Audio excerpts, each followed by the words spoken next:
વાત કરીશું સ્માર્ટ મીટરના કકડાટની.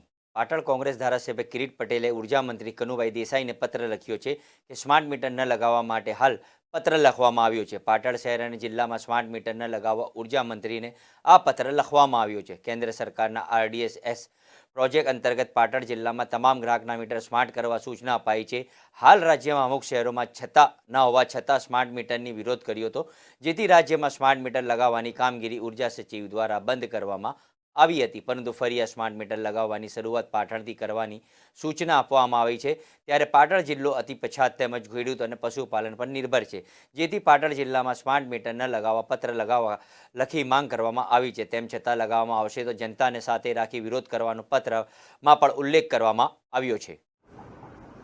આજે મેં રાજ્યના ઉર્જા મંત્રીને એક પત્ર લખી અને પાટણ શહેર અને પાટણ જિલ્લાની અંદર સ્માર્ટ મીટર ન નાખવા માટે રજૂઆત કરી છે.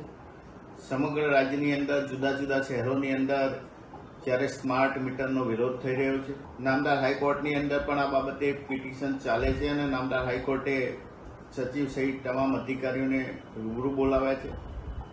રાજ્ય સરકાર કરોડોનો ખર્ચ કરી અને થોડા સમય પહેલા લગાવેલા મીટરો શા માટે બદલી રહી છે એની પણ રાજ્ય સરકાર પાસે કોઈ પૂરી જાણકારી નથી કે સાચો જવાબ નથી, અને પ્રજાને પણ કોઈ તકલીફ નથી જે લગાવેલા છે મીટરોથી.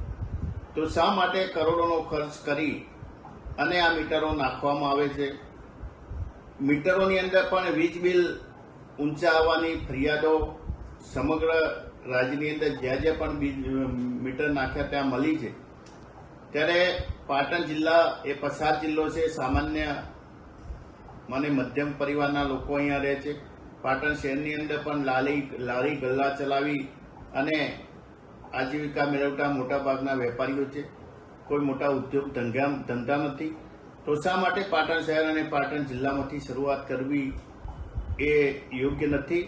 અને અમારો વિરોધ કરવા છતાં, અમારી રજૂઆત છતાં પણ પાટણ જિલ્લાની કે શહેરની અંદર સ્માર્ટ મીટર લગાવવામાં આવશે તો પ્રજાને સાથે રાખીને અમે વિરોધ કરીશું. એની પણ અમે રજૂઆત કરી છે.